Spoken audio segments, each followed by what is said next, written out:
Muy buenas tardes, no sé si me están escuchando. Buenas tardes, profe. Sí, sí se oye. Perfecto, gracias. Bueno, muy buenas tardes a todos. Vamos a dar inicio a la sesión del día de hoy, martes 5 de enero de este 2021.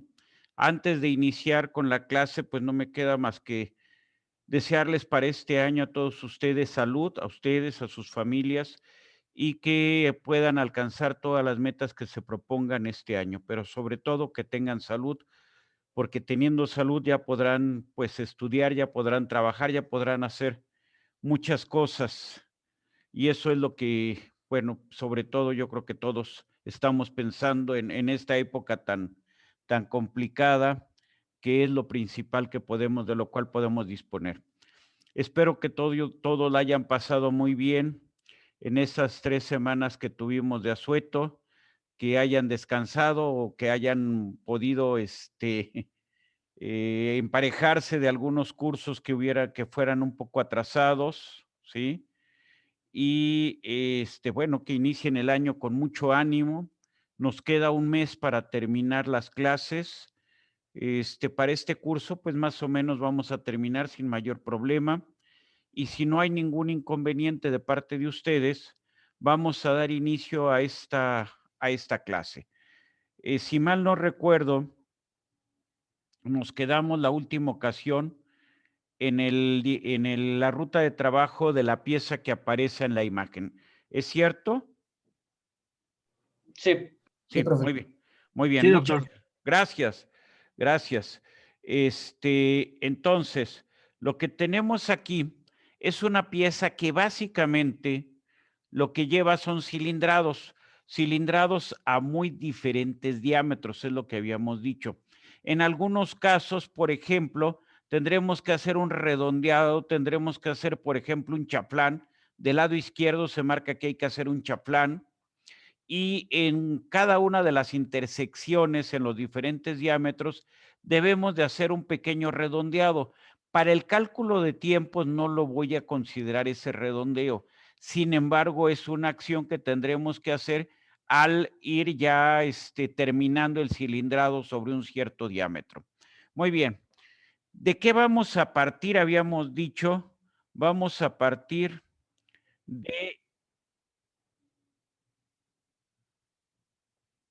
de una barra de 30 milímetros de diámetro. Lo primero que vamos a hacer es cortarla. ¿Cortarla a cuánto? A 215 milímetros de longitud.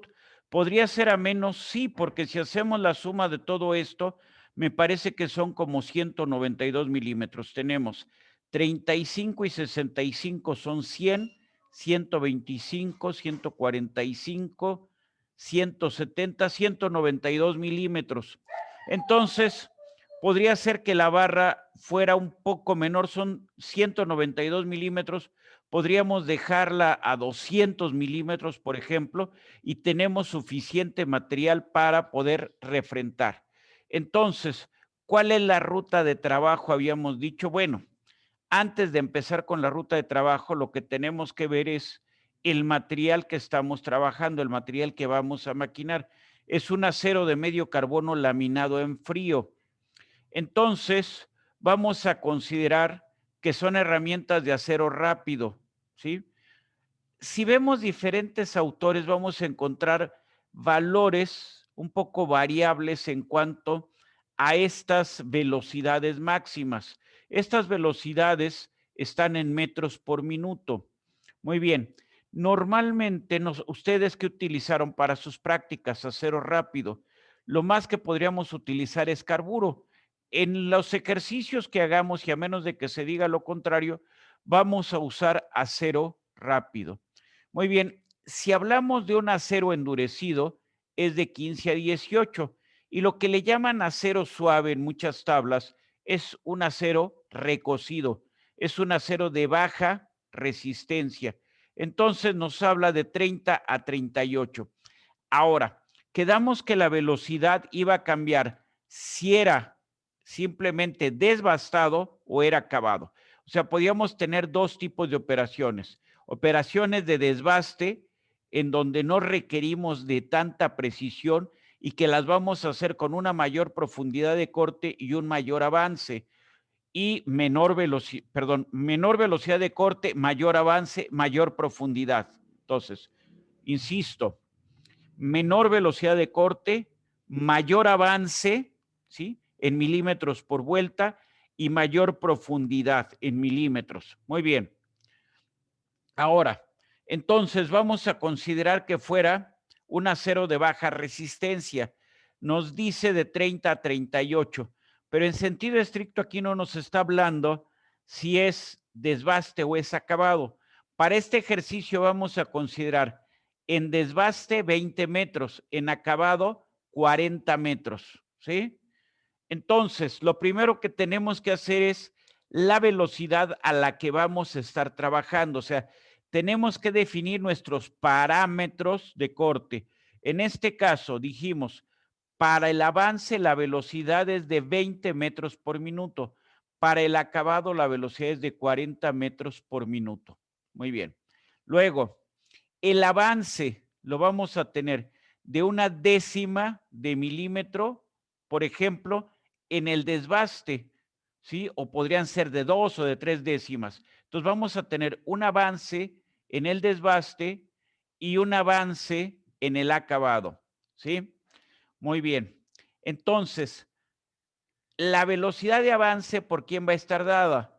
Va a estar dada por las revoluciones por minuto, por el avance. Si el avance es de 0.1 milímetros por vuelta y tenemos 200 RPM, entonces vamos a tener 20 milímetros por minuto de avance. No sé si estamos de acuerdo. Muy bien, luego vemos, sea el desbaste o sea el acabado, tenemos nosotros que la velocidad angular es ¿qué? Es 2πn, o sea, a final de cuentas, 2pi radianes por el número de revoluciones por minuto. La velocidad de corte, ¿cómo va a ser? Va a ser omega por el radio exterior, ¿sí? Muy bien, entonces va a ser omega por el diámetro de la pieza, el diámetro exterior evidente o el diámetro máximo entre 2. Y entonces, la velocidad de corte, ¿cómo nos va a quedar? Nos va a quedar pi por n y por el diámetro, ¿sí? Muy bien. Si nosotros tenemos una velocidad de corte de 20 metros y el diámetro de la pieza, ¿cuánto es? ¿Cuánto dijimos que era esta pieza? Inicialmente tiene 30 milímetros de diámetro. Muy bien. Entonces tenemos pi por los 30 milímetros de diámetro, nos da 212 RPM. Habíamos dicho, la máquina tendrá en su selector la velocidad de 212 RPM, pues no necesariamente. Entonces, ¿cuál vamos a utilizar? Aquella de la cual disponga la máquina, la más cercana, menor que esta, ¿sí? Entonces, si la máquina, supongamos que tiene velocidades de 200, de 300 y de 500 RPM, pues vamos a usar la de 200. ¿Por qué? Porque es la más cercana al valor calculado, pero a su vez es inferior. Muy bien. En el acabado quedamos que en lugar de 20 metros por minuto, vamos a tener 40 metros por minuto. Eso significa, sin mayor trámite, que tenemos el doble de RPM. Entonces tendríamos que ver la máquina, qué es lo que nos puede ofrecer. Decíamos hace rato, si tiene 200, 300 y 500, pues 500 está por arriba, no puede ser. Entonces la más cercana por abajo tendría que ser no 420, sino 300 RPM. Entonces, ¿cuál es la velocidad de corte? ¿Cuáles son las RPM? Pues depende de este cálculo y depende de lo que se tenga a disposición en la máquina, ¿sí? ¿Qué tenemos que hacer primero? A ver, nosotros partimos de una barra de una cierta longitud y 30 milímetros de diámetro. Muy bien. ¿Cómo vamos a maquinar este eje? Para que nos quede bien, lo que debemos de hacer es maquinarla entre puntos. Y entonces lo primero que necesitamos es marcar esos puntos para entonces ya poder maquinar, ¿sí? Marcar esos centros es maquinarla entre centros o entre puntos, es lo mismo. Y entonces lo primero que necesitamos son marcar esos puntos, tener esos puntos para poder ya maquinar adecuadamente. Muy bien. Entonces, lo primero que vamos a hacer es refrentar. ¿Por qué refrentar? Para tener una superficie ya maquinada de referencia. Por eso es que la barra, que al final debe de quedar de ¿cuánto? De 192 milímetros, pues tiene material adicional para que podamos refrentar y hacer, marcar, maquinar los puntos con brocas de centros. ¿Sí? Muy bien. Entonces, lo primero que hacemos es refrentar una cara. Dice refrentado cara A. Luego, ¿qué hacemos? Volteamos la pieza y refrentamos la otra cara, refrentado cara B. Luego, ¿qué tenemos que hacer? Bueno, montar en el contrapunto una broca de centros. Por el tamaño de la pieza, sería una broca de centros del número 3. ¿Sí? Muy bien. Entonces, generamos centros en las caras A y B. Y una vez que generamos centros en las caras A y B, quitamos el shock y montamos en lugar del shock un plato y perro de arrastre. Y en el contrapunto ya no vamos a tener la broca de centros, sino lo que vamos a poner es un contrapunto giratorio, algo como lo que se ve en la parte inferior. No sé si está la idea. Si algo no queda la idea, ustedes me van diciendo. Entonces, ya monté la flecha entre centros, ¿sí? Un centro va en el lado del plato y el otro centro o el contrapunto, un punto va en el lado del plato y el contrapunto va montado en dónde? En él, vamos a decir, pues valga la redundancia, en el contrapunto de la propia máquina. Muy bien. ¿Cuánto tiene de diámetro la flecha? La flecha tiene 30 milímetros, recordamos. ¿Cuánto tiene? 30 milímetros de diámetro. Entonces, vamos a cilindrar toda la pieza a 27 milímetros. ¿Por qué 27? O si quieren a 27.2 en desbaste, para que luego nada más en acabado, en una región particular, se baje hasta los 27 milímetros. Muy bien. ¿Qué tenemos entonces? Hacemos, ya que tenemos montado entre puntos, vamos a cilindrar en desbaste hasta dejar a 27.2 y luego cilindrar 100 milímetros nada más, ¿sí?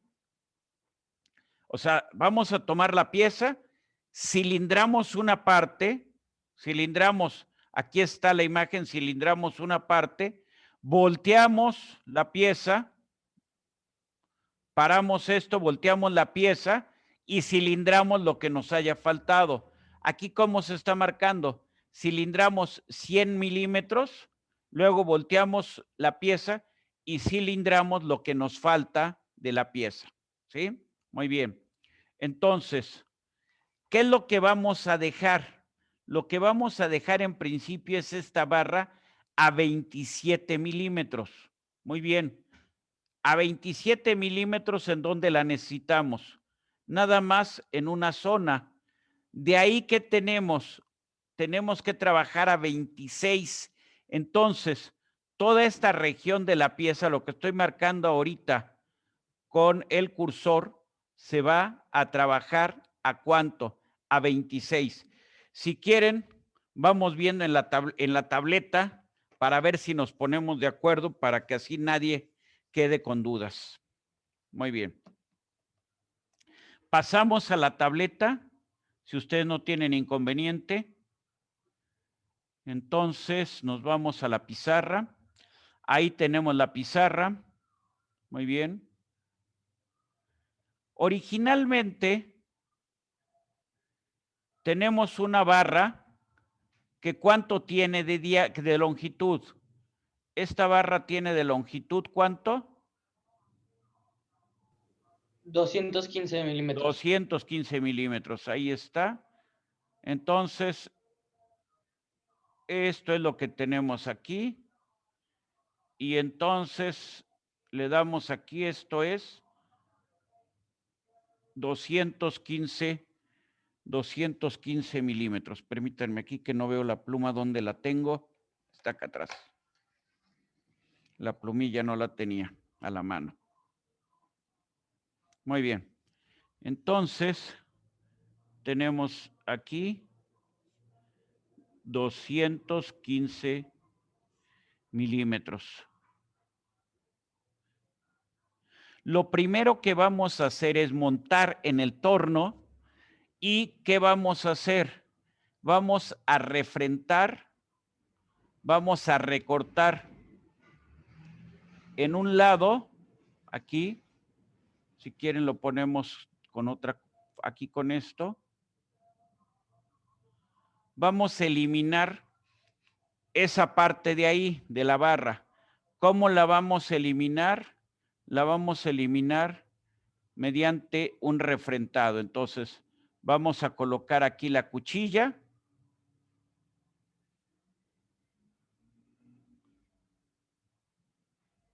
No me gustó esto cómo quedó.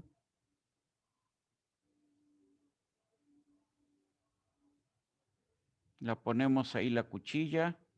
De alguna manera la indicamos. Muy bien. ¿Y la cuchilla cómo se va a desplazar? ¿En qué dirección se va a desplazar? Se va a desplazar en esta dirección. ¿Hasta dónde? Bueno, pues exactamente hasta que alcancemos el centro de la pieza, ¿no? ¿Y hasta qué? Bueno, le vamos a quitar, por ejemplo, 10 milímetros en un lado. ¿Qué hacemos después de eso? Lo que hacemos es volteamos la pieza. Vamos a volverla a poner. Tenemos la pieza que ya hemos recortado. Ahí así espero que quede la idea.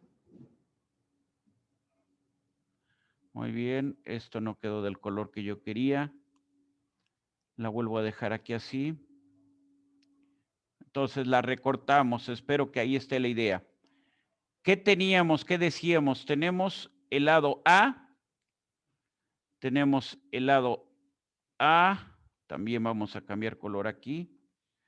Tenemos el lado A y tenemos el lado B. Entonces, la primera operación que es refrentar la cara B. Segunda operación, ¿o qué vamos a hacer? Volteamos la pieza y entonces aquí, ¿qué nos queda? Nos queda la cara A y sujeta al shock, nos queda el lado B. ¿Qué vamos a hacer ahora? Lo que vamos a hacer es volver a recortar, ¿sí? Hasta dejar, para no darle tantas vueltas al asunto, hasta dejar de qué medida la pieza, hasta dejarla con un largo ¿de cuánto? De 192 milímetros, que es la longitud total que necesitamos en la pieza. Ahí está. Ahí está. Voy a dejar aquí ¿cuánto? 192. ¿Qué vamos a hacer después de eso? Muy bien.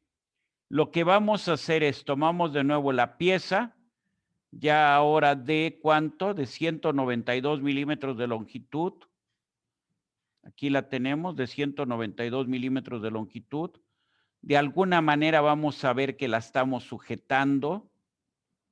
Lo vamos a ponerlo aquí. Le estamos sujetando en el shock. En todas las ocasiones debimos de haberla sujetado. Ahí está. Ahí está. Muy bien. Entonces, estamos sujetando y ahora, ¿qué vamos a hacer? Vamos a colocar en el broquero una broca de centros. Entonces, vamos a colocar aquí en el broquero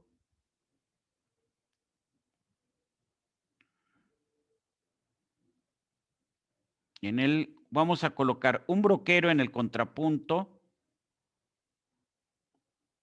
Vamos a ver así. Entonces colocamos un broquero en el contrapunto. Ahí está. Y entonces colocamos una broca de centros aquí. De alguna manera vamos a poner la broca de centros. Ahí está. ¿Sí? Entonces, ¿qué es lo que usamos? Dijimos hace rato. Vamos a colocar, vamos a hacer un punto o a marcar un punto ¿con quién? Con una broca de centros. Yo digo que sea del número 3, ¿sí? Muy bien. Una vez que hacemos esto lo hicimos, ¿de qué lado? Tenemos aquí el lado A. Aquí tenemos entonces el lado B. ¿Qué hacemos? Lo que hacemos una vez que generamos el centro, volteamos la barra y hacemos el centro en el lado B. ¿Estamos de acuerdo? No sé si estamos de acuerdo, ¿sí? Muy bien. ¿Qué seguiría ahora? Bueno, vamos a montar ahora con un plato y perro de arrastre. Entonces, tengo la pieza. ¿De qué longitud? De 192 milímetros. Vamos a ponerlo así. Ahí está. Y entonces la montamos entre puntos. O sea, un punto fijo en el lado del choc o en el lado de del cabezal de la máquina y un punto giratorio aquí en el lado contrario.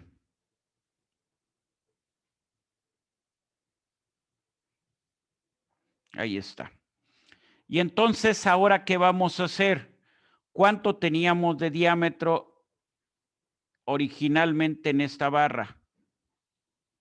¿Cuánto teníamos? Teníamos 30 milímetros. ¿Qué es lo que ahora vamos a hacer? Lo que vamos a hacer es ahora reducir a, déjenme ver aquí cómo le podemos hacer esto. No. A ver, entonces, déjenme ver si puedo abrir una nueva pizarra. No, me regresa la misma. Entonces, ¿qué es lo que vamos a hacer ahora? Lo que vamos a hacer ahora es cilindrar toda la pieza. Vamos a colocar la herramienta, la habíamos puesto con color negro. Entonces vamos a poner aquí la herramienta.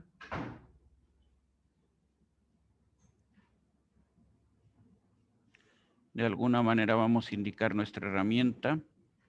Y entonces la herramienta la vamos a hacer que recorra o que camine o que se desplace cilindrando, ¿no? O sea, vamos a hacerla que se desplace en esta dirección, cuando menos hasta la mitad de la pieza. Una vez que hayamos hecho esto, ¿qué hacemos? Pendejo, mojarras. Jaivas son los cangrejos. A ver quién por ahí entonces, lo que vamos a hacer es voltear esto, ¿sí? Vamos a ir reduciendo, vamos a ir eliminando aquí parte del... Aquí vamos a eliminar, entonces vamos a cilindrar y vamos a eliminar esa parte de material. No sé si estamos de acuerdo, ¿sí? Cuando menos hasta dónde, hasta la mitad de la pieza. Y luego, ¿qué hacemos? Volteamos la pieza, ¿sí? Desmontamos, volteamos la pieza y entonces ya maquinamos la otra parte. No sé si hasta ahí la explicación va correcta o no va correcta. Ya maquinamos aquí, esto no me quedó bien. Maquinamos la otra parte. ¿Estamos de acuerdo? ¿Qué hicimos? Es un cilindrado. ¿A cuánto dejamos esto? De 27, ¿en cuánto la vamos a dejar ahora? Perdón, de 30, lo vamos a dejar a 27 parejo. ¿Estamos de acuerdo? Y luego de ahí, ¿qué vamos a hacer? Me regreso, ya he explicado esto, me regreso a la pantalla en la que estábamos originalmente. Bueno, muy bien, aquí. Me regreso. Entonces, cilindramos a 27 y luego sucesivamente vamos a ir cilindrando a 26, ¿sí? Lo que corresponda, luego a 23, lo que corresponda, luego a 22, lo que corresponda, y por último, los dos extremos del eje, ¿a cuánto los vamos a trabajar? A 20. No sé si está la idea de lo que vamos a hacer. Entonces, lo que quedamos primero es, vamos a trabajar a 27 milímetros, ¿sí? Muy bien. Luego vamos a trabajar la sección que corresponda a 26. Luego, ¿a cuánto? A 26. Luego, a 23. Vamos a bajar hasta 23 donde corresponda. Luego, a 22, ¿sí? Y por último, a 20. Esa es la secuencia de operaciones que vamos a seguir. ¿Dónde la estamos indicando? La estamos indicando aquí en cada una de estas operaciones que estamos marcando. Algunas operaciones, las primeras son de desbaste y luego las que siguen son de acabado. A 27, a 26 milímetros, ¿sí? A 23 milímetros, a 22 milímetros y por último, ¿a cuánto? A 20 milímetros. Entonces, ahí ya tenemos totalmente maquinada la pieza. ¿Qué es lo último que vamos a hacer? Es el chaflán. ¿Qué es el chaflán? Es este desvanecimiento que se hace al borde, en uno de los bordes del eje. Este es el chaflán. Es un chaflán a 45 y es lo último que vamos a hacer. Es un chaflán a 45 grados y con una longitud de 5 milímetros. Eso es exactamente lo último que nosotros vamos a hacer. Está el chaflán.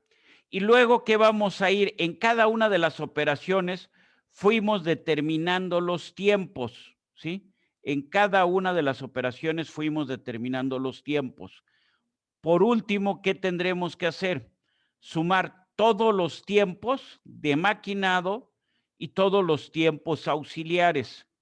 Esto nos va a dar como total un tiempo total de maquinado o un tiempo total de máquina. Considerando el tiempo total de máquina, vamos a determinar el costo ya de maquinado. O sea, nosotros decimos que el tiempo total de máquina o el costo total de máquina es de 325 pesos la hora. Bueno, entonces el costo de maquinado fue 239.80. ¿Por qué? Porque estamos maquinando en 46.7 minutos. Estos 325 es lo que es el maquinado y estos 16 pesos son del corte. ¿Sí? Perdón, estos 16 es el corte por hora, el costo de la cegueta mecánica por hora. Este es el costo del torno por hora y el costo total de maquinado es 239. Muy bien.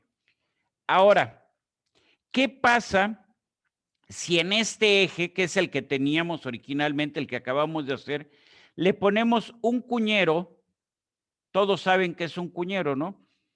O sea, a final de cuentas es una muesca que le vamos a hacer al eje para colocar, para que sea el alojamiento de una cuña, ¿sí?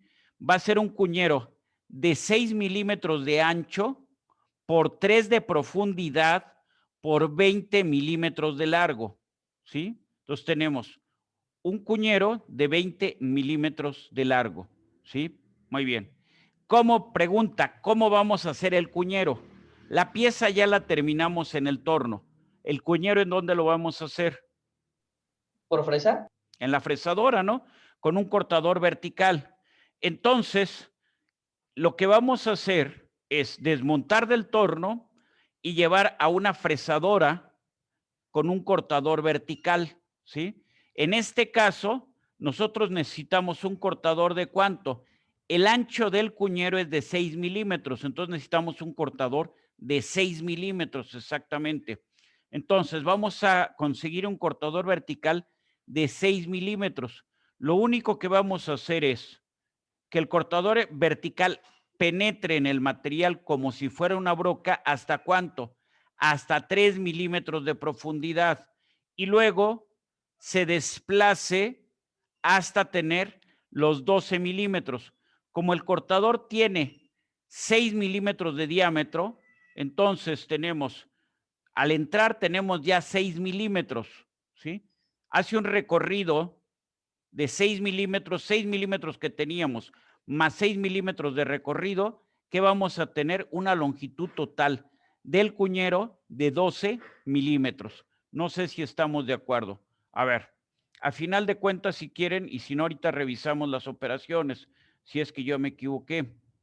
O sea, a final de cuentas, si ustedes quieren verlo así, vamos a colocarlo aquí.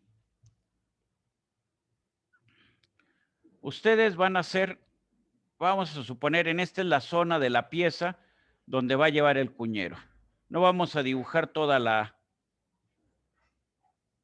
flecha, sino nada más un pedacito en donde lleva el cuñero. Muy bien, el cuñero tiene 6 milímetros de diámetro. Aquí está el cuñero. Muy bien. Entonces, aquí el diámetro son 6 milímetros. Si se desplaza 6 milímetros, tendríamos 6, o sea, a final de cuentas, ¿qué vamos a desplazar 6 milímetros? Pues el radio del cuñero, ¿no? Aquí está, digamos que este es el eje de giro del cuñero. ¿Cuánto lo vamos a desplazar? Lo vamos a desplazar 6 milímetros, ¿sí? Muy bien. Del centro del cuñero al extremo, perdón, del centro del cortador al extremo del cortador, ¿qué distancia hay? Pues es el radio, son 3 milímetros. Entonces, si lo vemos así, podemos entender ahora ya lo que estoy diciendo.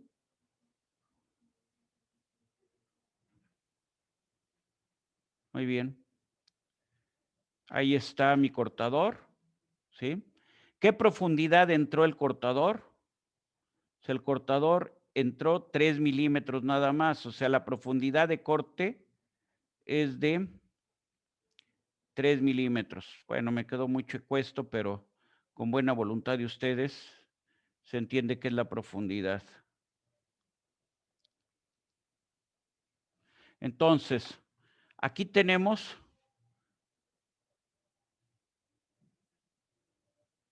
3 milímetros. El cortador recorre 6 milímetros. Del centro del cortador a su borde, ¿cuánto hay? Aquí, hasta aquí, ¿cuánto hay de distancia? Hasta el borde del cortador, hasta ahí. ¿Cuánto vale esa distancia? Pues esta distancia vale el radio, ¿no? Es 3. En el otro lado, ¿cuánto va a ser 3? También, ¿no?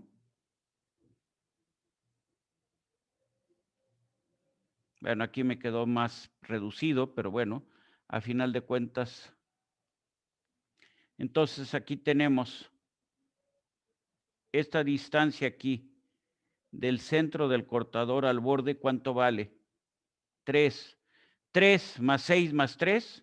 En total, ¿cuánto tenemos de longitud del cuñero? 12. Exactamente los 12 que necesitábamos. ¿Estamos de acuerdo? Entonces, ¿cuál es la diferencia en el cortador vertical?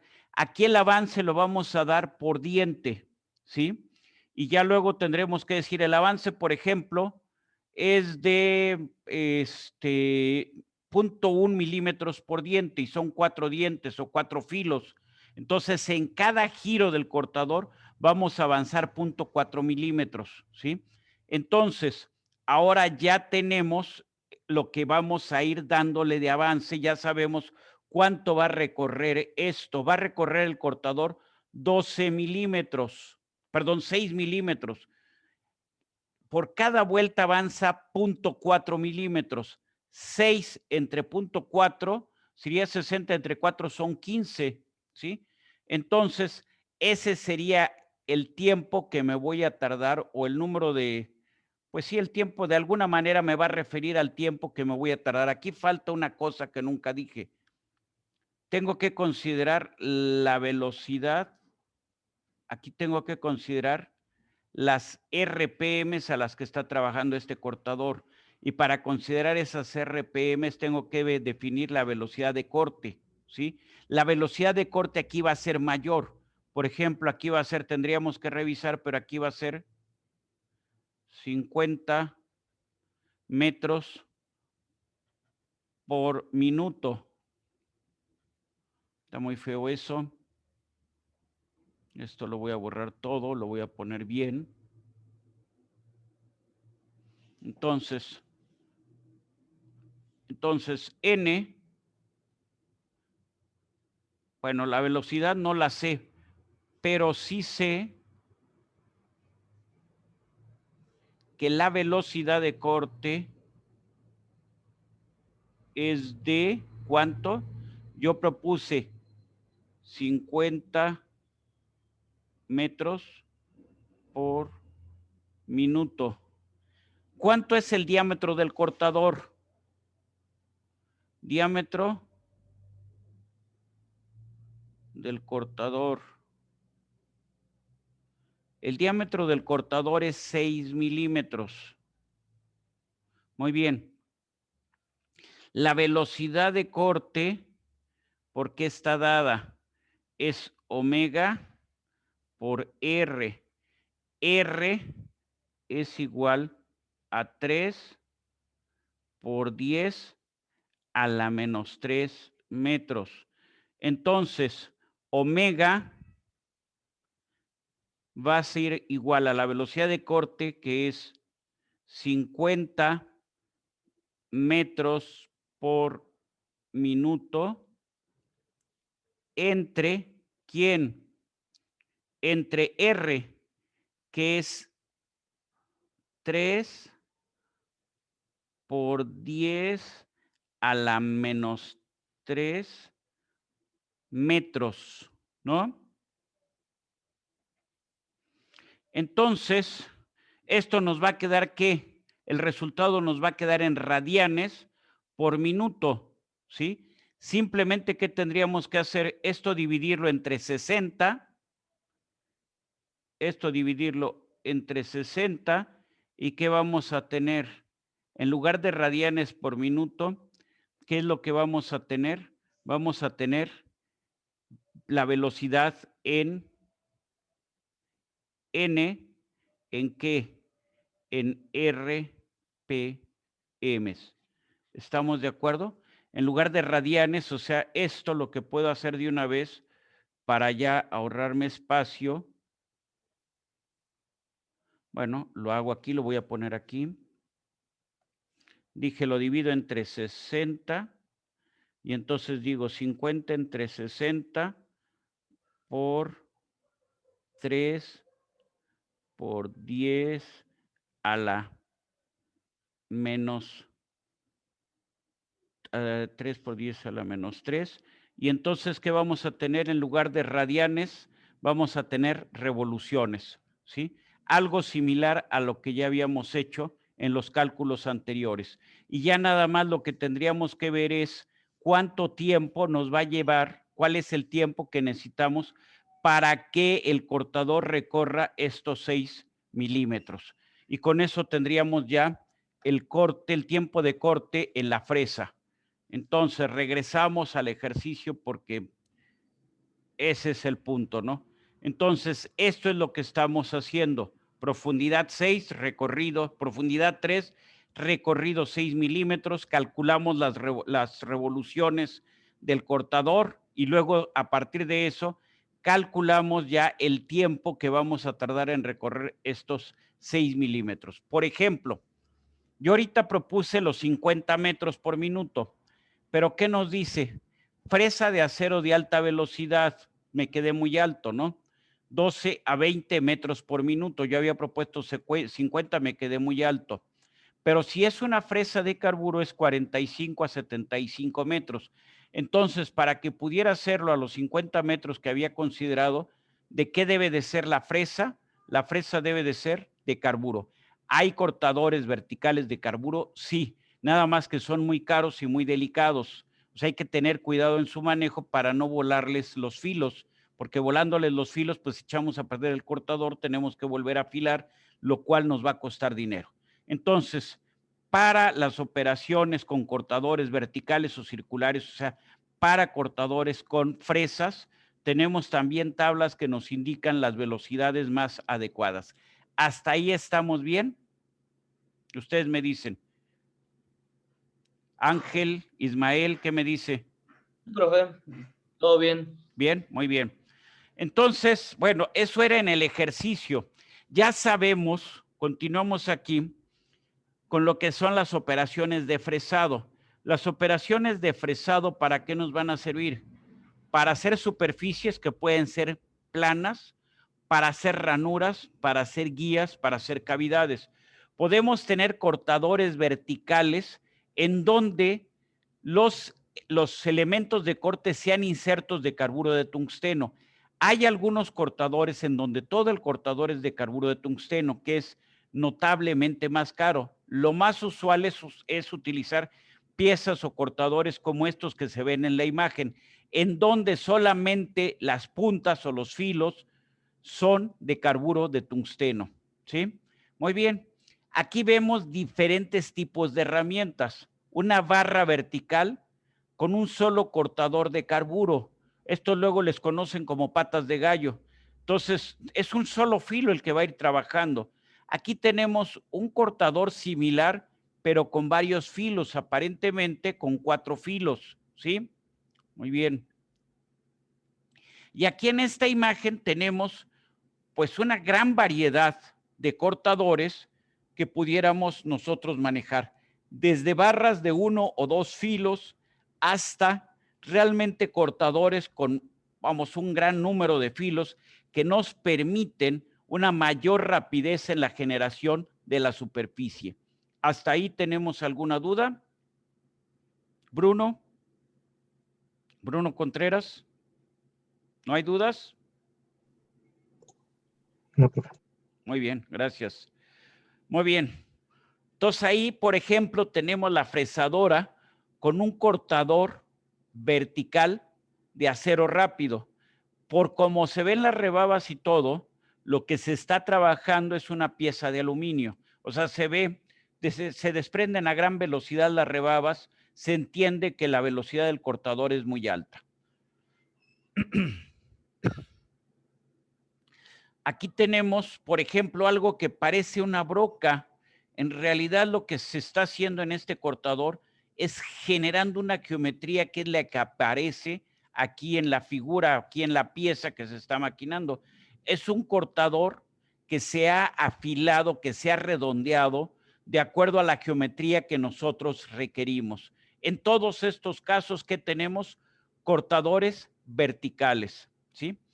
Por ejemplo, en el lado derecho, que es una imagen, me parece que es del taller, bueno, no sé si es del taller, lo que tenemos es un cortador vertical de gran diámetro, cuando menos con 8 filos o de 8 filos. En este caso, el cortador es de acero rápido. En la imagen de arriba es claro que se tienen insertos de carburo de tungsteno sobre una pieza que conforma realmente lo que es el soporte de los carburos, lo que es en sí el cortador en sí, que es de acero. Muy bien. Ahora, nosotros podemos trabajar con eje vertical, podemos tener fresadoras que trabajen en eje vertical y fresadoras que trabajen en eje horizontal.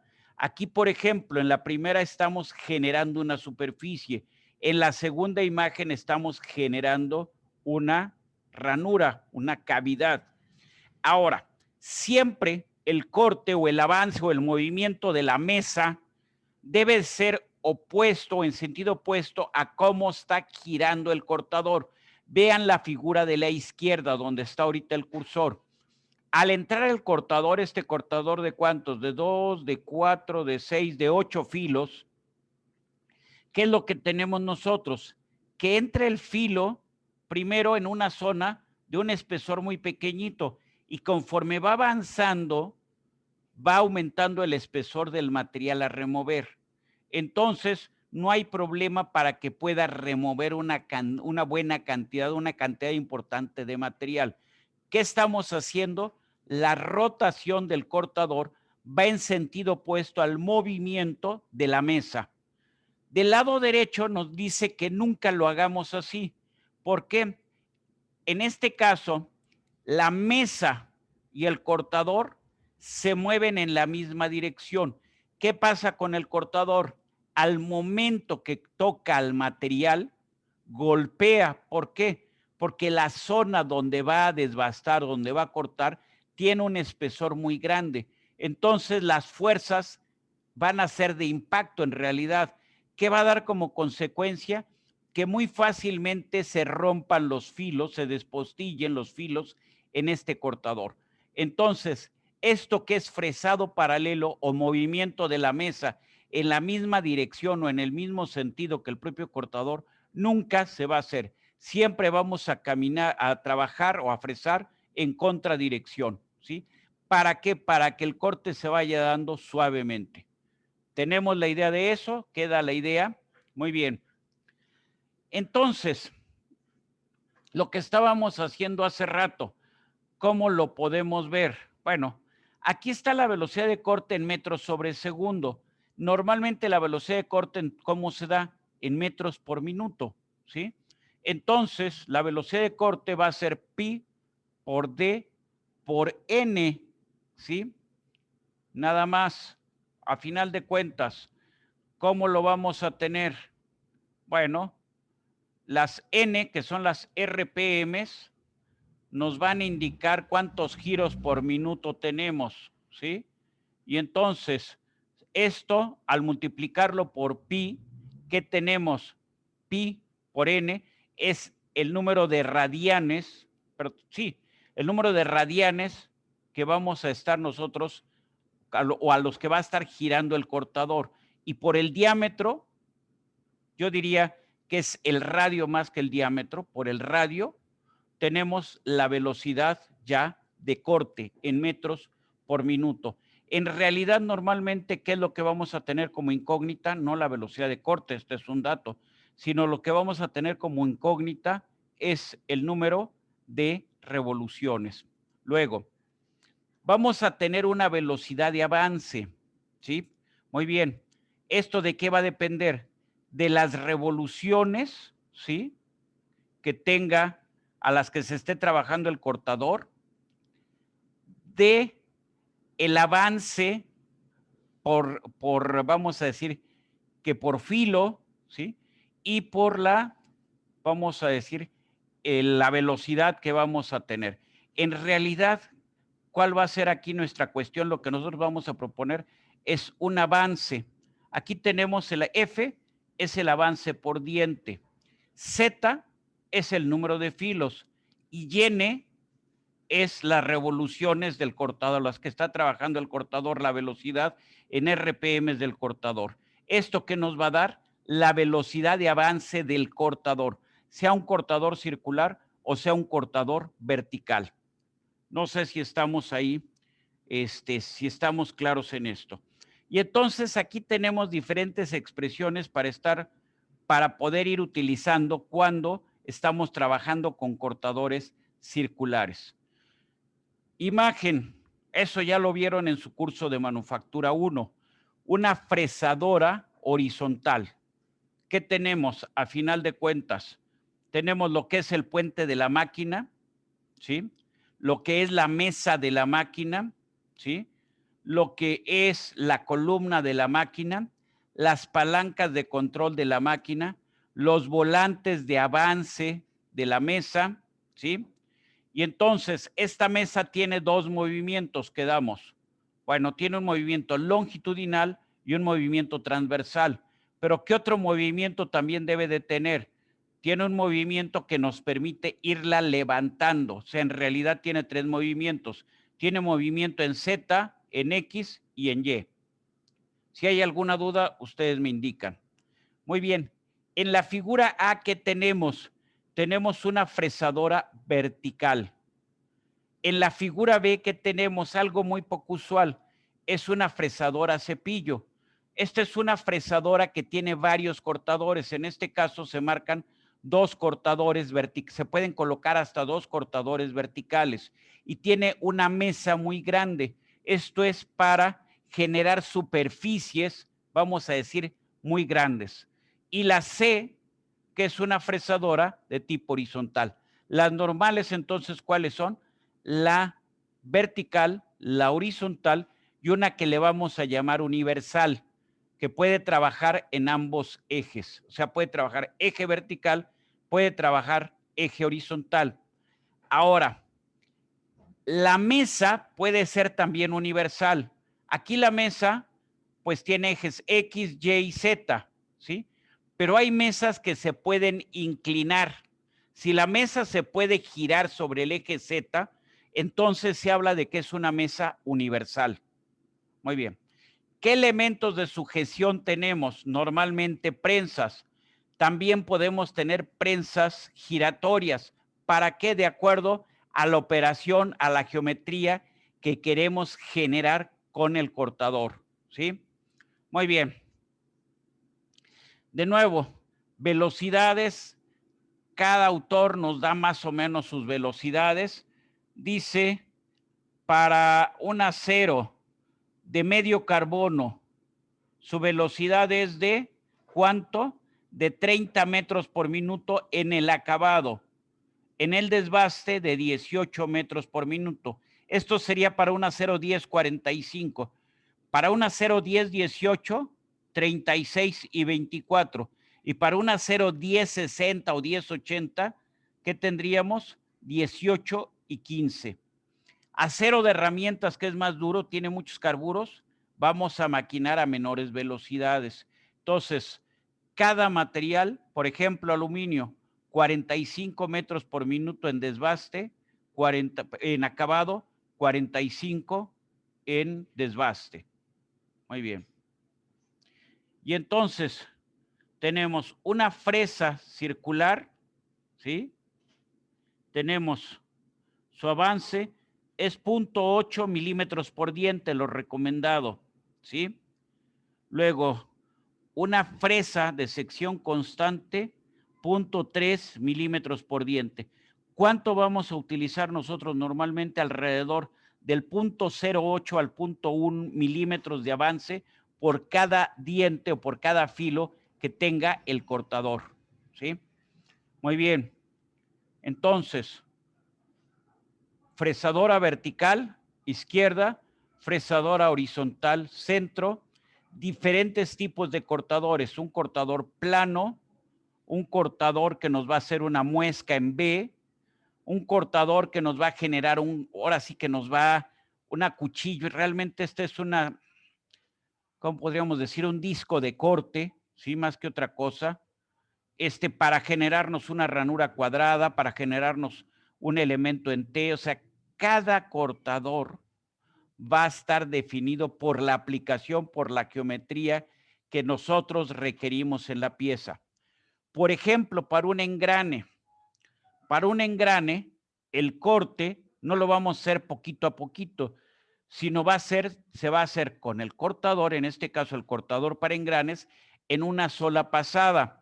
Lo que tenemos que ver es cuál va a ser el avance en la mesa para que se vaya maquinando este engrane. Tenemos un engrane de dientes rectos. Para poder girar el tejo y ir maquinando cada uno de los dientes, ¿qué necesitamos? Lo que necesitamos es un plato, una mesa giratoria con un plato divisor que nos permita hacer una división exacta del número de dientes. O sea, es muy fácil. Si yo les digo, tiene 24 dientes, bueno, pues entonces tenemos 360 grados entre 24, ¿cuánto nos va a dar? ¿Cuánto da? 360 grados. ¿Cuánto? 15. 15, ¿verdad? Sí, 15. Muy bien, es muy fácil. O sea, yo voy a ir rotando 15 grados aquí, este choco, esta flecha, la voy a ir rotando 15 grados por cada diente. Nada más que tengo que garantizar que sea exacta esa división. Eso nos lo permite el plato divisor. Entonces nos permite hacer divisiones exactas sin importar el número de dientes que esta pieza vaya a tener. Y entonces podemos generar nuestro engrane de dientes rectos. ¿Sí? Muy bien. Aquí están los ejes, por ejemplo, eje X, que sería vamos a decir, el transversal. Bueno, el Y para mí sería el transversal, el X el longitudinal y el Z, como siempre, es el vertical. Aquí tenemos en el lado derecho una máquina que tiene 5 grados de libertad. ¿Por qué? Porque desplaza en X, desplaza en Y, desplaza en Z. Ahí están los 3 ejes. Pero aparte tiene rotación, o sea, hay una mesa giratoria ¿sobre qué eje? Sobre el eje Z. Ahí tenemos un 4 grado de libertad. Y también puede rotar alrededor de ¿quién? Alrededor del eje X. O sea, puede hacer una rotación en un sentido y una rotación en otro sentido. Eso nos permite generar geometrías más complejas. Entonces, ¿cuántos grados de libertad tenemos en la mesa que se observa ahí? Bueno, sí, en la mesa que se observa ahí tenemos 5 grados de libertad. ¿Es claro? Ustedes me dicen. Sí, ¿Es profe. claro? ¿Sí están los Sí, claros? Muy Sí, bien. sí, es claro. Sí, profe. Muy bien. Gracias. Muy bien, dejemos atrás un poquito lo que es la fresa.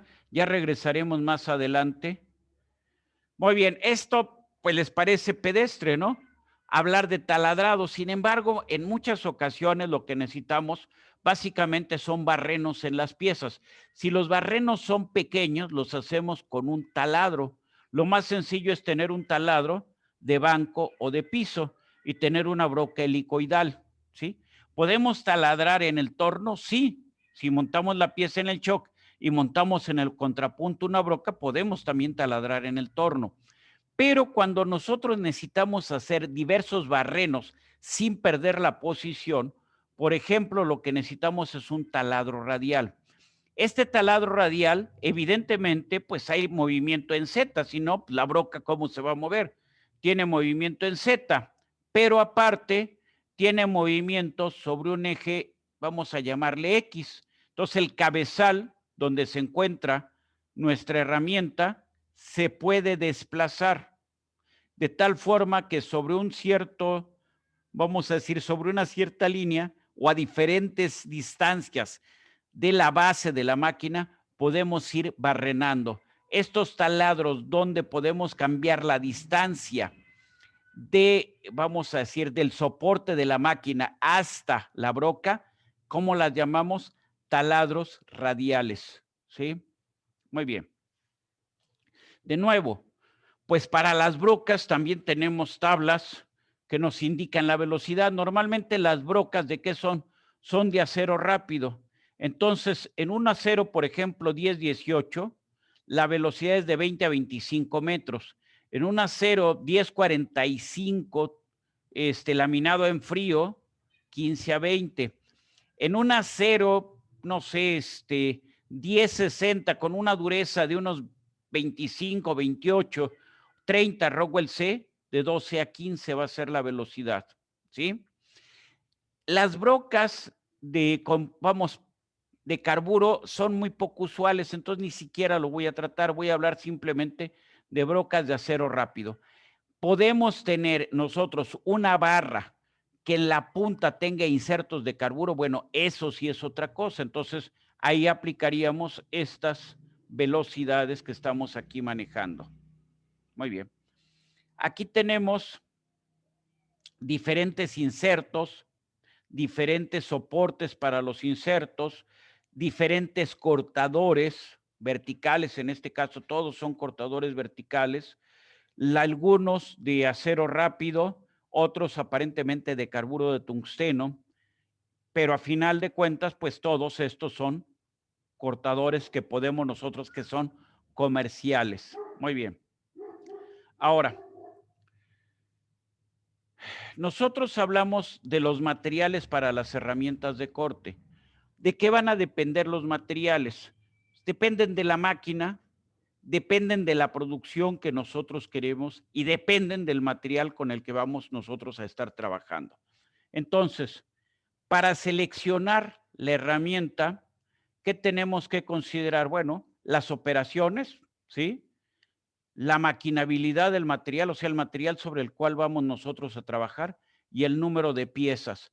Dependiendo del material que vamos nosotros a utilizar y dependiendo del material sobre el cual vamos a utilizar estas herramientas de corte, vamos a definir los filos y las geometrías, vamos a definir las condiciones de corte, ¿sí?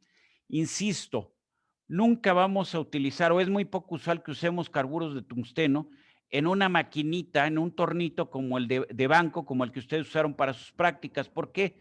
Porque no vamos a tener ninguna ventaja usando carburo de tungsteno y sí muchas desventajas, porque la vibración de la máquina puede dar como consecuencia que se nos despostille el filo y por lo tanto tengamos que cambiar el inserto. Muy bien. Diferentes tipos, en este caso, por ejemplo, en el centro tenemos herramientas de corte, van a ser herramientas verticales que son portainsertos, ¿no? Ahí vemos claramente los insertos colocados en la herramienta y del lado derecho vemos las diferentes geometrías de las herramientas. Muy bien. Por ejemplo, para hacer un barreno, nosotros normalmente utilizamos una broca. Pero si quieren ustedes que el barreno les quede perfectamente cilíndrico, primero van a hacer el barreno con la broca y luego van a meter un cortador vertical. El cortador vertical les garantiza que el barreno va a quedar perfectamente cilíndrico. Si ustedes se fijan en una broca cuando está trabajando, siempre se ve algo de movimiento como en la punta. Entonces, los barrenos que hacemos nada más con la broca siempre nos quedan con un cierto nivel de excentricidad. Entonces, si queremos hacer algo que sea verdaderamente de calidad, necesitamos meter un cortador vertical para acabar el barreno, ¿sí? Bueno, herramientas monofilo, aquí tenemos, por ejemplo, estas dos. En el caso de la broca ya tenemos dos filos y en el caso de estas herramientas portainsertos a lo mejor podríamos tener más de dos filos. Esta herramienta que tenemos del lado derecho aparentemente tiene 4 filos, ¿sí? Entonces, el tiempo de maquinado depende del número de filos. Es inversamente proporcional al número de filos que vamos a tener en la herramienta. Muy bien. Entonces, aquí tenemos también diferentes cortadores, ¿sí? Los materiales que vamos a utilizar, ¿sí? Ya hemos quedado, esto ya lo hablamos al inicio del tema, que lo más moderno es utilizar carburo de tungsteno recubierto de nitruros o carbonitruros o recubierto de diamante industrial. ¿Para qué? Para que no podamos alcanzar las mayores velocidades de corte y por lo tanto la mayor productividad en las máquinas, ¿sí? Muy bien. Esto lo habíamos hablado. Las velocidades de corte dependen del material y dependen de qué está hecha nuestra herramienta. Y dependiendo de qué material vamos a trabajar, van a ser nuestros fluidos de corte. Si nosotros vamos a trabajar acero y vamos a trabajar alta producción, vamos a usar un soluble, ¿sí? Una emulsión de aceite con agua, o sea, un soluble que nos lubrica y a la vez nos enfría la herramienta. Pero, por ejemplo, si hablamos de aluminio, bueno, podría ser emulsión de aceite o podríamos a lo mejor también usar simplemente aire o aire con algo de aceite para que se vaya enfriando la pieza, dependiendo ya las condiciones del proceso, ¿sí? Muy bien. En una herramienta de corte, ¿qué es lo más importante? Su velocidad de corte, ¿sí? Esta velocidad de corte, ¿a partir de dónde se define? De las propiedades del material de la herramienta de corte y de la dureza, ¿sí? De la tenacidad, de la resistencia, de la conductividad del propio material que nosotros estamos maquinando, ¿sí? Lo que es óptimo para un material no lo será para otro material. Entonces, cada material tiene sus condiciones óptimas de corte. Muy bien, muy bien. Aceros rápidos es lo más usual, pero son con los cuales tenemos menores velocidades de corte. Es un material económico, pero para baja producción. Cuando tenemos alta producción, ¿qué tenemos que usar? Carburos o cerámicos. Normalmente son carburos recubiertos de materiales de alta resistencia, como pueden ser nitruro cúbico de boro, ¿sí? Muy bien, eso nos permite aumentar sensiblemente la velocidad de nuestros cortadores. Muy bien. Esto de filo acumulado ya lo habíamos hablado. Si hay duda de lo que es filo acumulado, ahorita lo volvemos a comentar. Dijimos que en ocasiones el material, por efecto de las condiciones de corte, tiende a adherirse a la herramienta, formando un ángulo de filo diferente del de la herramienta y provocando irregularidades en el acabado de la pieza. Entonces, el borde acumulado o la adición o la adhesión de material a la herramienta es algo que siempre se va a evitar, ya que nos genera irregularidades o un mal acabado superficial. Muy bien, aceros rápidos no me voy a meter, básicamente son los serie T, serie M, ¿sí? Dependiendo de la aplicación va a ser el tipo de acero inoxidable. Por ejemplo, cortadores verticales se usa M2 para brocas y machuelos. M2 es brocas y machuelos. El T42 para altas condiciones de abrasión y el M42 para condiciones de mayor resistencia en caliente. Muy bien. Los carburos se indican por tipo, ¿sí? Hay desde el C1 hasta el C8, ¿sí? Muy bien. El tipo de carburo se va a definir en función de los material. O sea, el del C1 al C4 se recomienda para fundiciones y materiales no ferrosos. Del C5 al C8 se recomienda para aceros. Muy bien. Las geometrías de las herramientas pues van a variar y la elección de una geometría va a depender pues ya también de lo que nosotros pretendemos hacer. Muy bien. Ángulos, no me voy a meter en ángulos, es todo un rollo todo un lío de los ángulos en los que vamos a estar trabajando, los ángulos de filo en las herramientas, ¿sí? Aquí vuelve a haber ángulos, esta tabla lo que tiene son ángulos y velocidades. Lo que nos interesa para este curso son fundamentalmente velocidades, ¿sí? Muy bien. Recubrimientos, ¿qué se utiliza? Nitruro cúbico de boro, ¿sí? ¿Qué resistencia tiene? 46,000 newtons sobre milímetro cuadrado, algo así como 46,000 Vickers. Entonces, ¿con qué vamos a recubrir las herramientas, los carburos de tungsteno? Con alúmina, con carburo de silicio, con nitruro cúbico de boro o con diamante industrial. ¿Y eso qué nos va a permitir? Incrementar nuestras velocidades de corte. Esto en función de que el material sea estable a la temperatura que vamos a alcanzar durante el corte y que tenga la resistencia suficiente para poder realizar las operaciones que pretendemos. Esto habla de cada uno de los materiales, cómo son sus resistencias al desgaste. No me voy a meter, es demasiado detalle. Fluidos de corte. Ya hablamos del fluido de corte, ya sabemos para qué se usa el fluido de corte y básicamente, lo que dijimos son fluidos o aceites de corte y, y solubles. Los fluidos de corte solamente o los aceites de corte solamente lubrican. Los solubles lubrican y enfrían. Muy bien. Entonces, ¿ustedes qué fue lo que usaron? Un aceite de corte. Solamente les dieron una aceitera para que le fueran poniendo aceite ahí a la punta de la broca o de la herramienta de corte que estaban ustedes utilizando y nada más. ¿Cuál era? ¿Por qué fue eso? Porque las velocidades de corte que ustedes estaban trabajando eran relativamente bajas. Segundo, porque sus máquinas con las que trabajaron no tienen depósitos para soluble, entonces no se puede usar más que aceite, no se puede usar solución. Muy bien. Entonces, ¿para qué nos sirven también los aceites? No solamente nos sirven para enfriar y para lubricar, también nos sirven para evacuar o para sacar, para eliminar, para arrastrar la viruta y con eso mejorar las condiciones y el acabado del maquinado. O sea, un aceite de corte nos ayuda disminuyendo fuerzas y nos ayuda también mejorando la calidad del acabado, ¿sí? Muy bien. Por ejemplo, los solubles tienen de 5 a 12% de aceite, o sea, un 10% de aceite, y esa cantidad va a depender de qué es lo que vamos nosotros a maquinar.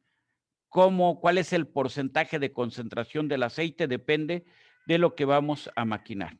Por ejemplo, aire comprimido, o sea, tenemos un líquido refrigerante, ¿sí?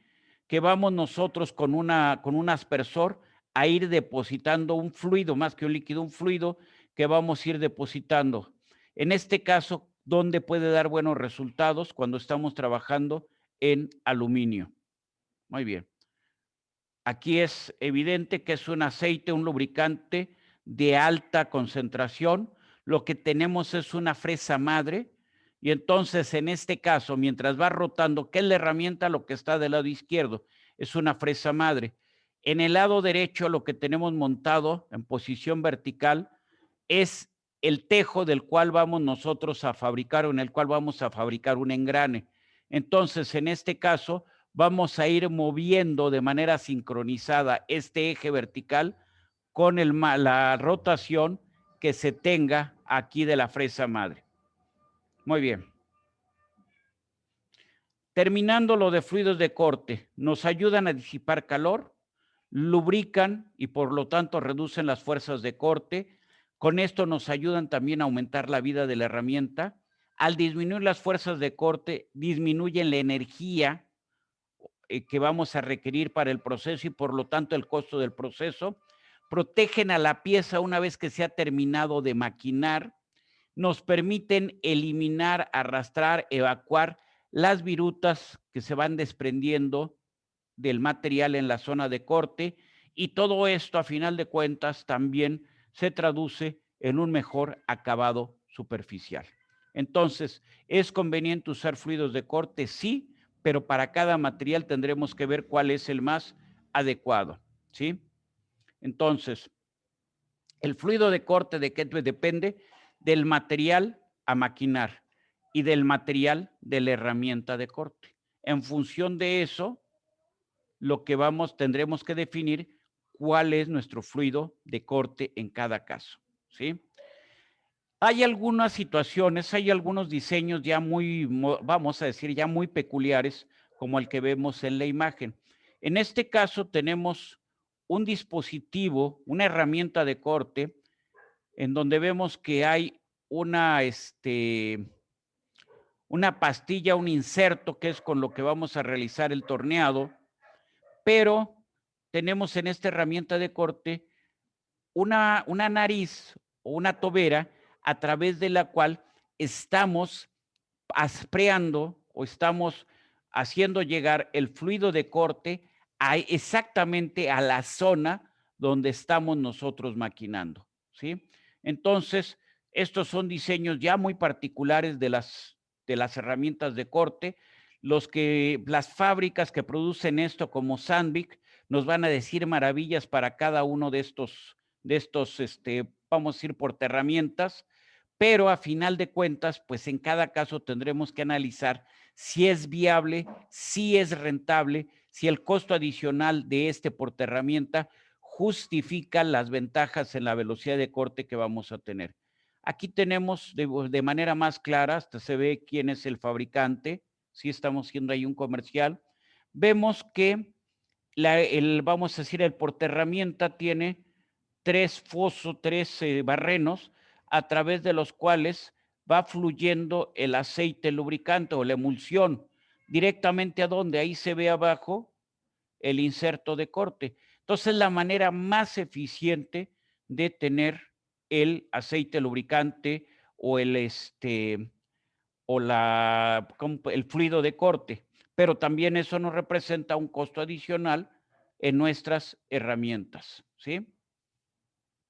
Muy bien. Bueno, hasta aquí queda claro lo que hemos hecho. ¿Hay alguna duda? ¿Hay algo que no estén ustedes de acuerdo? ¿No? Los que estén despiertos. Todo bien, profe. Muy Todo bien. bien. Órale, pues. Si la A velocidad ver, es excesiva, profe, ¿qué pasa?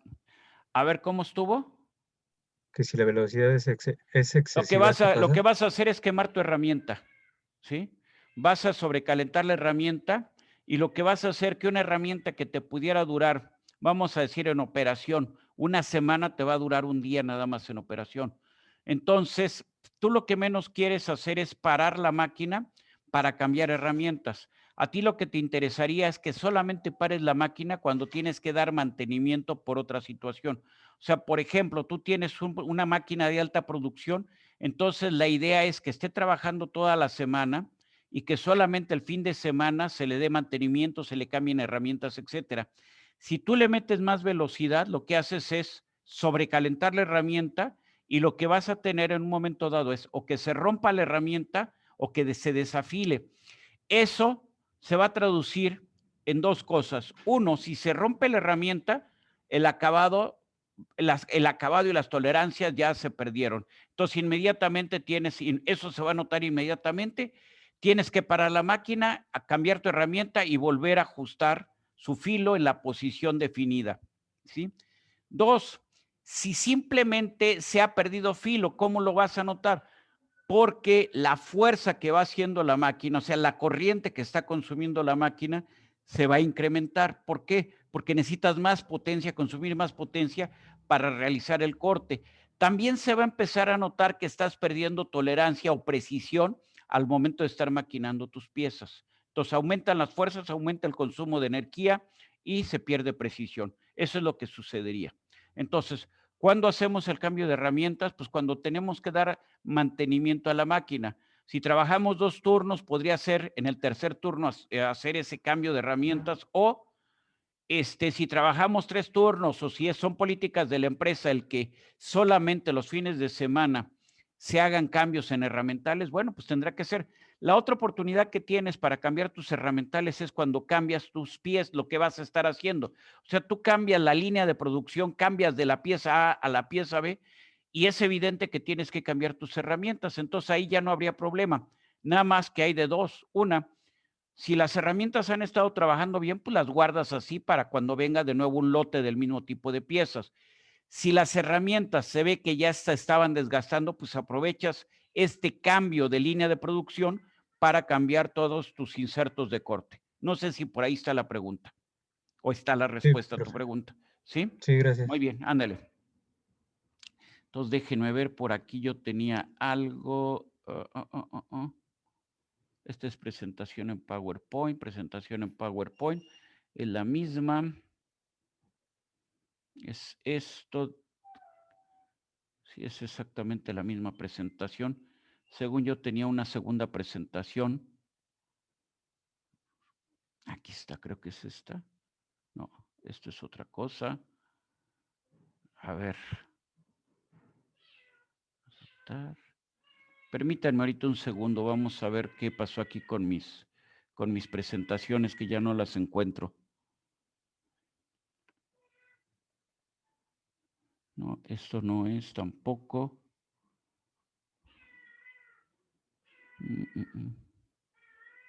Aquí está, esta es. Muy bien, muy bien. Vamos a avanzarle unos minutos y le paramos en un rato más. ¿Sí? Bueno, las operaciones que podemos hacer en el torno para todos ustedes ya son claras, ¿no?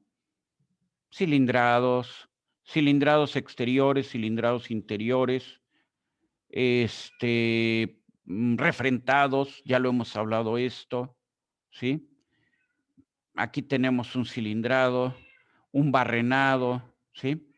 Ahora bien, viendo esta máquina que tenemos ahí, ¿cuáles son los datos, cuáles son las características fundamentales de esta máquina.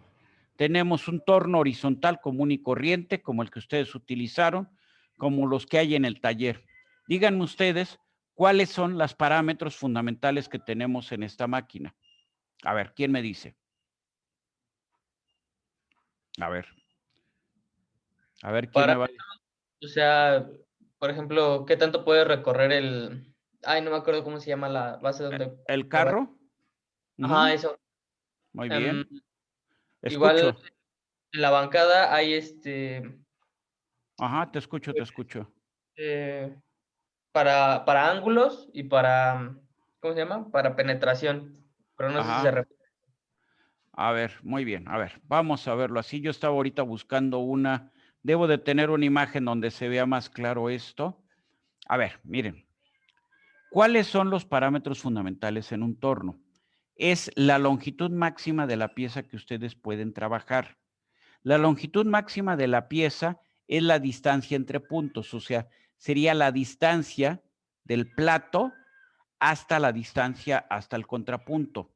Entonces, por ejemplo, los tornos que ustedes utilizaron tienen una distancia entre puntos de 1 metro. No sé si estamos de acuerdo. Entonces, ¿eso qué representa? La máxima longitud de la pieza que yo puedo tornear en esa máquina. ¿Hasta ahí vamos bien? Luego, segundo, tenemos lo que es el volteo de la máquina, o sea, la distancia que hay del centro de rotación a la bancada. Esto se puede dar como radio o como diámetro, dependiendo. Entonces yo puedo decir que el volteo de este torno es de 18 pulgadas. 18 pulgadas que son 45 centímetros. Entonces, el máximo diámetro de la pieza que yo voy a tornear en este torno es 45 centímetros. Entonces está volteo sobre la bancada. Luego, tenemos el carro principal. Aquí tenemos el volante del carro principal. El carro principal o carro longitudinal es el que corre a lo largo del torno. Muy bien. Entonces, lo que tenemos también es el volteo sobre el carro. O sea, la distancia que hay del centro de rotación a la superficie del carro. Entonces, ahí tenemos distancia entre puntos, volteo sobre la bancada, volteo sobre el carro. Entonces, yo dije, por ejemplo, unos 50 de distancia entre puntos, 45 centímetros de volteo sobre la bancada, 30 centímetros de volteo sobre el carro. Hay veces que el torno tiene escote. ¿El escote qué representa? Se supone que la bancada es una sola pieza. No siempre es así. Hay ocasiones que más o menos los primeros 25, 30 centímetros de la bancada son un postizo que está sujeto al resto de la estructura por tornillos, cuatro tornillos que están aquí en la base. Entonces, si ustedes aflojan esos tornillos, pueden quitar lo que se llama el escote del torno y entonces pueden colocar una pieza que tenga un diámetro mayor a los 45 centímetros al volteo del torno. Entonces hablan de volteo sobre la bancada, volteo sobre el carro y volteo sobre el escote. El escote entonces, ¿qué es? Es la parte del torno que se puede desmontar, la parte pegada al cabezal de la máquina que se puede desmontar. ¿Sí? Muy bien.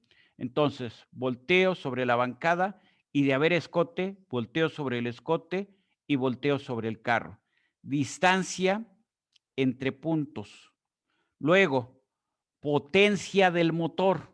Ustedes usaron un tornito que tenía un motor de 3/4 de caballo y a lo más un caballo. Muy bien, potencia del motor. Un torno como el que se ve en la figura va a tener un motor de 2, 3 caballos, ¿sí? Y luego, las diferentes velocidades que tiene, o sea, todos los ajustes que nos pueden dar estos engranajes que hacemos, que conectamos a través de las palancas que están aquí vamos a decir, en la parte del cabezal de la máquina. Entonces, ¿eso qué nos permite? Nos permite modificar, tener diferentes cuerdas, o sea, con el torno podemos generar cuerdas en una barra. Entonces, las diferentes velocidades, los diferentes ajustes que tiene la máquina, nos permite, pues, generar cuerdas diferentes cuerdas, o tener diferentes velocidades de avance en la máquina o en el carro transversal, etcétera. Entonces, es bien importante este número de velocidades. Por ejemplo, en su torno, ¿cómo le cambiaban la velocidad? Pues tenían por ahí unas palanquitas y aparte le podían correr la banda, ¿no? Era todo lo que podrían hacer. Entonces estaban ustedes muy limitados en cuanto al número de velocidades a las cuales podía trabajar su máquina. Entonces, por último, habíamos dicho, ya hablamos de los volteos, ya hablamos de la distancia entre puntos, ya hablamos de la potencia. Y por último, ¿qué otro parámetro es importante? Pues el último parámetro importante va a ser el número de velocidades que podemos manejar, velocidades para el usillo, pero también cuerdas que podemos tener que podemos generar con esta máquina. Entonces, esos son los parámetros que ustedes van a tomar en cuenta para poder definir las posibilidades que tiene su máquina herramienta, en este caso, su torno en particular, que es de lo que estábamos hablando. Muy bien. ¿Alguna pregunta por ahí? ¿No hay preguntas? No, profe. ¿No? Bueno, miren, yo aquí lo voy a dejar. Estaba buscando otra presentación. Bueno, voy a darle un poquito más todavía, nada más. Déjenme ver aquí. Bueno. Déjenme ver, era esto. Aquí estábamos en esta imagen. Normalmente tenemos los tornos comunes y corrientes, tornos paralelos como este. Ya habíamos hablado en la otra ocasión que podemos tener tornos verticales.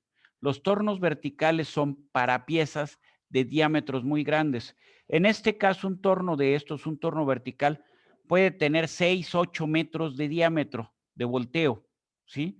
Entonces, podemos meter en ese torno una pieza con 8 metros de diámetro. Entonces, los tornos verticales, ¿para qué se usan? Para piezas de gran diámetro. Y hay tornos que vamos a decir, tienen un gran, vamos a llamarle un volteo muy grande, ¿sí? Esos son evidentemente, por ejemplo, aquí en este torno que estamos viendo que es un torno muy antiguo, tenemos el plato, tenemos un plato, tenemos una luneta fija y acá sobre el cabezal montaríamos una luneta giratoria, tenemos el contrapunto. Lo que voy es que hay tornos que normalmente tienen tornos horizontales que tienen una distancia entre puntos pequeña, como este de la imagen, pero que tienen un gran volteo. ¿Para qué? Pues para poder trabajar con piezas de gran diámetro sin tener que recurrir a un torno vertical, ¿sí? Entonces, pues, ¿qué tipo de máquina o qué aplicación tiene nuestra máquina? Pues depende ya de las características físicas que ésta tenga. Yo lo dejaría aquí y continuaríamos el próximo jueves. Habíamos quedado que íbamos a hacer un examen, ¿no es así? ¿Para cuándo era? ¿Qué? El examen, ¿para cuándo iba a ser? Íbamos a hacer un examen, ya está su calificación del primer examen, esa ya la tienen, bien, mal o lo que sea, pero ya la tienen. Ahora, teníamos un segundo examen que era sobre todo lo que son procesos de deformación plástica y les había dejado una tarea en particular para que pudieran prepararse para ese examen.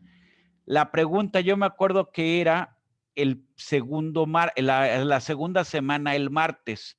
¿Es cierto o no es cierto? O sea, sería dentro de 8 días. Hoy es día 5, sería el 12 de enero. A ver, pongámonos de acuerdo para no llevarnos sorpresas ninguno. ¿Para cuándo habíamos quedado? ¿O no habíamos quedado en ningún segundo examen? Yo no recuerdo haber ¿No? Creo que no habíamos quedado. No, no Sí, yo habíamos tampoco, quedamos profe. en la fecha, ajá, la fecha no. Muy bien. O sea, en la presentación sí teníamos que iba a haber un segundo examen. Muy bien. A ver, tienen por ahí una tarea que es sobre proceso de formación plástica que trae problemas de forja, de laminación, de extrusión y de trabajo en frío. Esa tarea ya me la deben de haber entregado, ¿no? No la he calificado, Sí, pero ya la tienen sí, que haber ya, profe. entregado. Sí, profesor, se entregó antes de... Antes de vacaciones, sí. Sí. Antes de vacaciones, por ahí del 4 de diciembre, algo por el estilo debe de haber sido. Sobre eso sería exactamente el examen, sobre esa tarea, ¿sí? La pregunta es ¿cuándo? ¿Sí? ¿Cuándo hacemos esa tarea? Porque si no, se les va a juntar mucho material si hacemos el examen solamente hasta finales de semestre. Entonces, yo sugeriría que hiciéramos un examen que cubriera esa parte y luego ya nada más un último examen que sería sobre procesos de corte, nada más, ¿sí? ¿Qué fechas les son adecuadas a ustedes? ¿Cuándo acaba el semestre, profe? La última de enero, ¿no? La El 20. última de enero, la última 29. clase, el 29, la última clase la tenemos el 28, ¿no?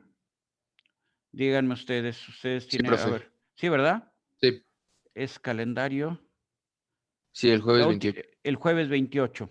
Muy bien.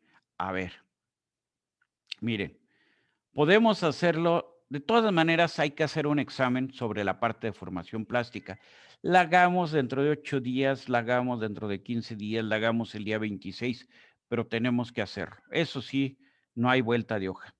Lo que puedo hacer en el mejor ánimo de echarles la mano, en el mejor ánimo, no sé si les voy a echar la mano, pero en el mejor ánimo de echarles la mano, es que el día jueves 21 de enero hiciéramos un examen sobre lo que es deformación plástica, sobre todos los procesos de formación plástica que se cubrieron a través de la tarea que me entregaron ahora a inicios de diciembre o fines de noviembre.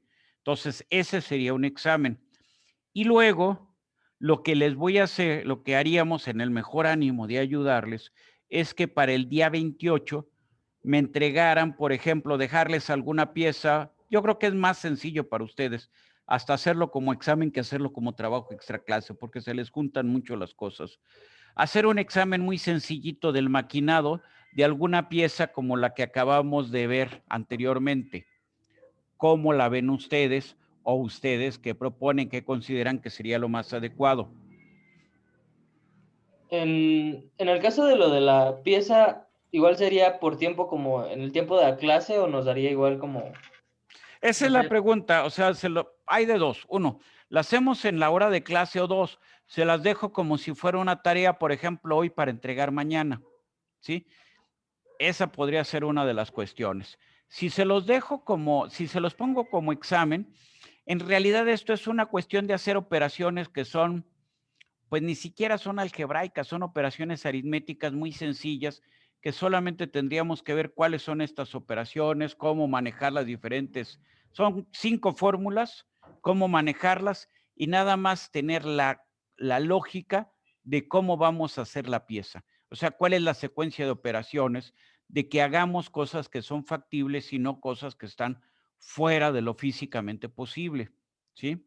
Entonces, yo, en lo personal, les diría que es mejor que hagan un examencito aquí de salón en donde es una ruta de trabajo a que yo se las deje como examen de casa. ¿Por qué? Porque les va a consumir más tiempo. Esa es mi opinión, pero ustedes deciden.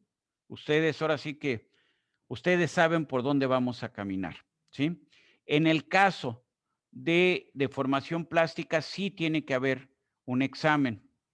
Y yo lo que propongo es, o lo hacemos la próxima semana, o lo hacemos hasta el día 21, para que el día 21, que es jueves, hiciéramos ese examen.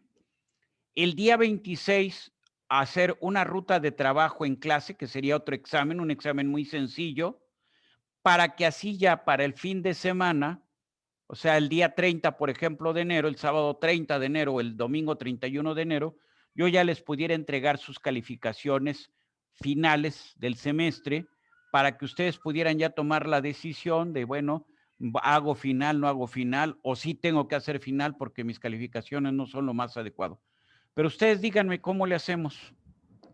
¿Qué consideran más conveniente? Buenas tardes, profesor. Buenas tardes, Marco.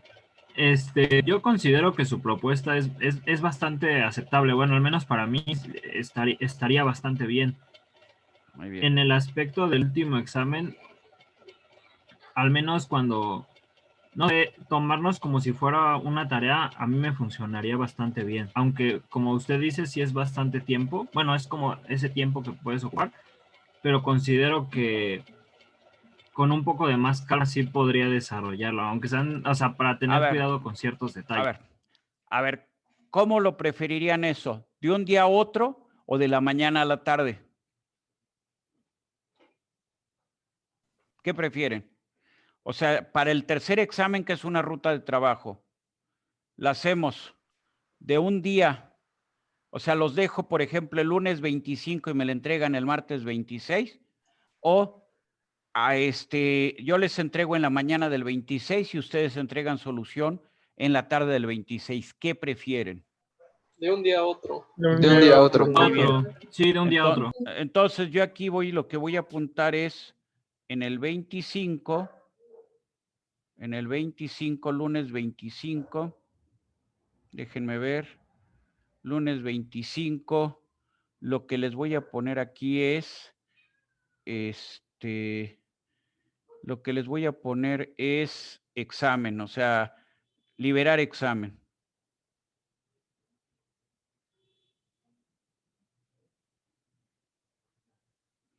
Liberar examen de manufactura. Entonces yo lo tengo el día 25, o sea, lunes, lo libero y ustedes lo entregan el día 26, ¿estamos de acuerdo? O sea, les doy 24 horas, lo libero a mediodía del 25 y ustedes lo entregan, vamos a decir, a más tardar a las 3 de la tarde del 26. ¿Cómo la ven? Sí, profe. Sí, profe, está bien. Bueno, quedamos en eso ya, ese es uno. Luego otra, para no me acusen de exceso de violencia injustificado, exceso de violencia.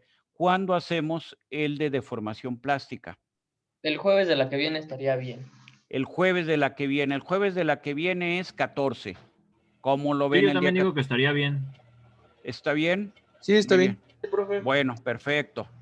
Entonces, aquí para el día 14 ponemos segundo parcial. Solamente va a ser deformación plástica. Segundo parcial.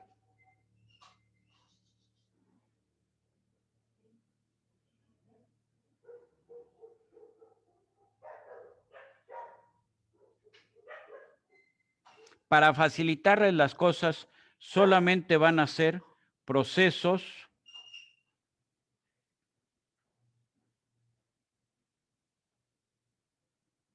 de deformación plástica. ¿Estamos de acuerdo? Sí, profe. Sí, profe. Entonces, quedamos ya.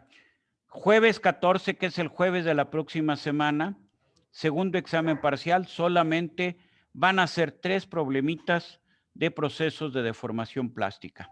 Y el lunes 25 yo les libero el examen, que es una ruta de trabajo, ya para que quede claro qué es el examen. Es una ruta de trabajo en donde ustedes lo que van a tener que calcular es el costo de maquinado de una pieza. Realmente esa va a ser la pregunta, pero en realidad lo que van a tener que hacer es el tiempo de maquinado de una pieza. Eso es lo que van a tener que determinar.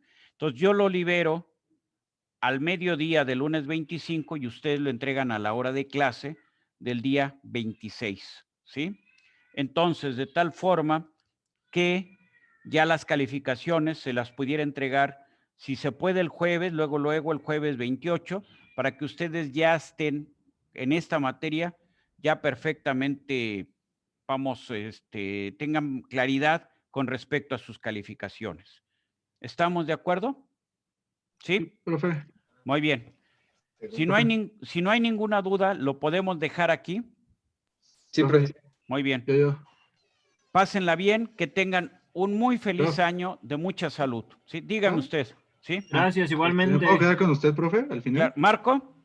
¿Sí? Sí, claro.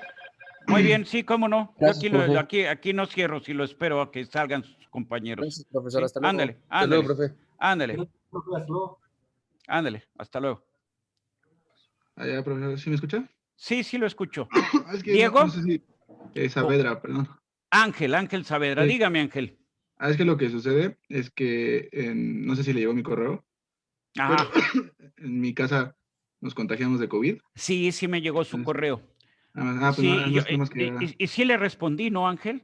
¿O no le respondí? creo que no, profe. No me llegaron. Chihuahua. Mire, es que luego hay veces que se me va a mí el voy a esta parte, esta parte, rarararán. A ver cómo lo haremos. Bueno, ahí ya se quedó esto. Quería ahorita esta parte cerrarla, pero no, a ver, ahí está, ya está. Muy bien, a ver. Usted no presentó el examen, ¿no? Yo me acuerdo de su situación, pero la realidad le mentiría si le digo que ahorita me acuerdo perfectamente de cómo estaba la situación, ¿sí? Sí recibí el correo, si no lo respondí, Sí, no se discúlpeme, preocupe. normalmente respondo esto a la brevedad, De hecho, pero tengo mal internet. Ajá. A ver, pero dígame usted cuál era el problema, Ángel. Pues nada más que mi papá, mi papá, mi mamá y yo somos los contagiados. Ajá. El único más sano es ahorita mi hermano. Ajá. Y pues han sido como días complicados entre que el cansancio, la temperatura y las nebulizaciones. Sí. Entonces, pues, nada más le quería como comentar de mi situación. Ángel, usted, nada más yo pregunto, ¿usted presentó su primer parcial? ¿Lo alcanzó a presentar? Porque ese fue desde noviembre. Sí, lo presentó. Sí. Ya le devolví su calificación. No, sí. ¿Sí? ¿No? ¿Calificación? Sí, su calificación. 7.2, me parece 7.6. Bueno, o sea, pasó usted, no hay ningún problema en ese sentido. Muy bien, sí. A ver. Bueno, si se atrasó usted con alguna tarea, no hay problema. Tiene hasta el día 26 de este mes para entregármela, ¿sí? Ahora, ¿puede usted, puede hacer el examen el próximo jueves? ¿Se encuentra usted en condiciones de hacer el examen el próximo jueves? ¿O yo se lo retraso? Usted lo hace en otra fecha. Usted dígame. Yo esperaría que sí pudiera, prof. Bueno. Le voy avisando qué tal va la situación. Así es. Conmigo. Mire, a ver, Ángel, entonces lo dejamos así. Si usted por alguna razón no se siente con ánimos el jueves de la próxima semana, que es 16, algo así, ¿no? Déjeme ver, es 7, 14, ¿no? Yo ya esto me estoy haciendo 14. Si el jueves 14, que es el día que programamos el examen, usted pues todavía se encuentra mal, no se siente con la condición, no pudo estudiar, me dice, no hay problema, ¿sí? Y en tal caso le corremos a usted el examen, pues a fines del semestre, ¿sí?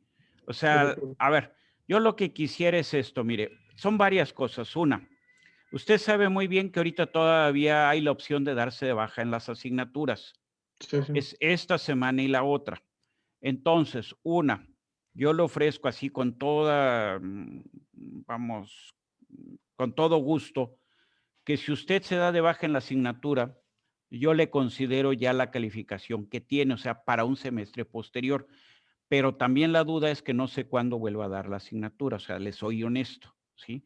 El próximo semestre no la voy a dar, pero yo le podría guardar esa calificación para un semestre posterior. Esa es una.